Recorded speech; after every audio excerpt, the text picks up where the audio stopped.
So now let's talk more about the transformer. By watching the video, the previous video, you saw that he used this term primary wire and secondary wire. You must have heard the secondary also if you watch the whole video. But what is the story? Um, for example, where we have our power plant, we have wires coming out, which will then go through the transformer.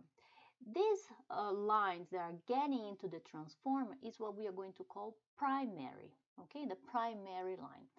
After it passes the transformer, we have the secondary.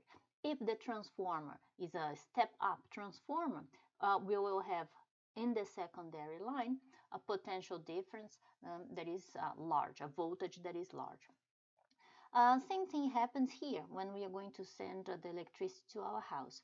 The lines that are going to get into this transformer here, this line is going to be the primary line, and then after the transformer we have the secondary.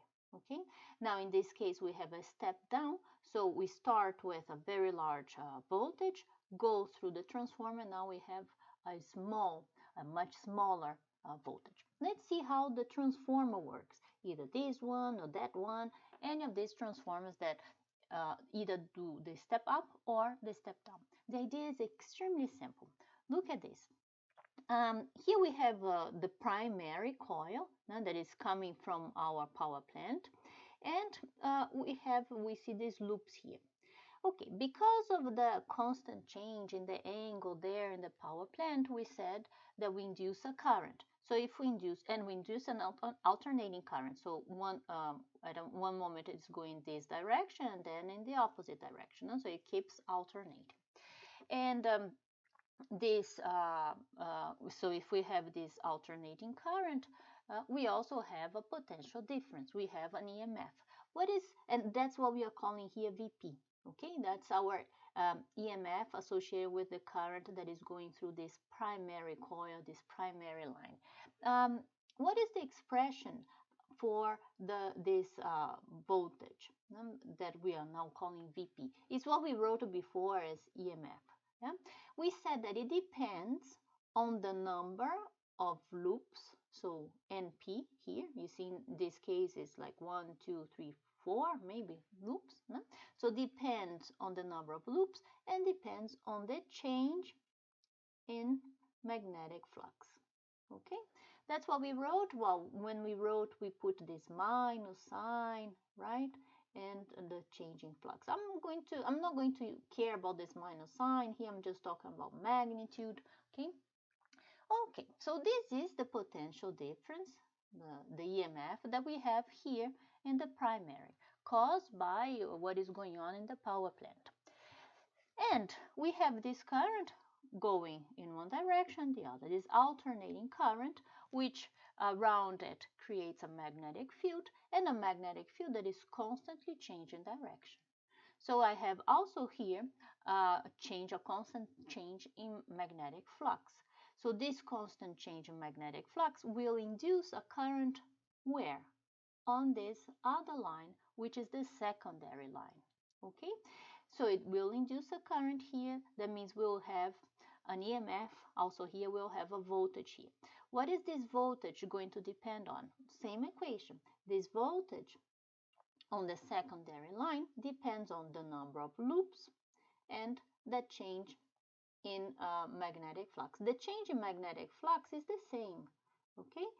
Nothing is different. It's the same change that is being produced in the power plant is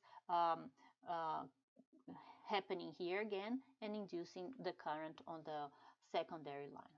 Okay, so since the change in magnetic flux is the same, what I can say is that, let me rewrite this equation, these two equations as follows. The top one I'm writing as VP over NP, okay? And the bottom one I'm going to write as Vs over Ns. What was the purpose of the transformer? Change the voltage. How can I change the voltage? By playing with this number of loops. That's it. Now, so you see here what we have. Initially, we have few loops, and here we have many loops. What is this kind of transformer? This kind of transformer is a step up. Let's rewrite this equation that we just have. So we have here that Vp over Np is equal to Vs over Ns. Okay, let me isolate Vs. Suppose my question was, what is the voltage in the secondary coil? Okay, so if I'm isolating the Vs, what I have here is the Ns over Np, the number of loops, multiplied by Vp. Okay, so with this equation, you have your answer. The Vs will increase, so we will have a step up transformer if Ns is larger than Np, which is exactly what we have here. You see, the number of loops here is much larger than the number of loops there. So this transformer here is a step up transformer. If we invert, if Ns is smaller than Np, then what we have is a step down kind of transformer. So you see, the idea is extremely simple, and it works so well. Okay, so this is the story about the voltage. And how about the current? Well, if we have a step up or step down will always be referring to the voltage. Okay, so if I have a step up transformer, let's write it here. If we have a step up transformer, what do we have? Vs, the voltage in the secondary, is larger than the voltage in the primary. Okay, how about the current? Well, assuming that energy is conserved, we talked about power, right? We said that power is energy over time. And energy, when we are talking about electricity, we said that energy is IV. Okay, so energy is IV. So if the energy, there are no losses between the primary and the secondary lines, which is a good assumption, then we know that IPVP, okay, the energy in the primary is equal to the energy in the secondary. Okay, so from this equation and from this other equation here that we discussed before, we can find an expression for the current as well. But the idea is simple, right? If the voltage increases, then the current will have to decrease. Okay, but let's write this down. So if I isolate here the current, we have the current in the secondary will be equal to Vp over Vs multiplied by Vp. Okay, Vp over Vs is just the opposite of what we have here, right? So my current in the secondary will be equal to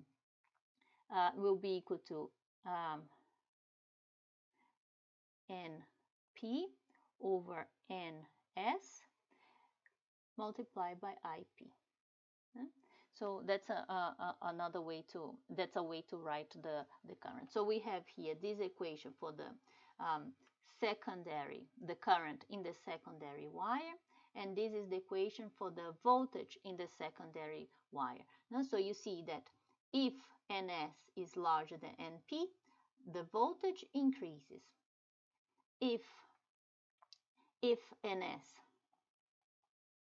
is larger than Np, well, the current decreases, and vice versa.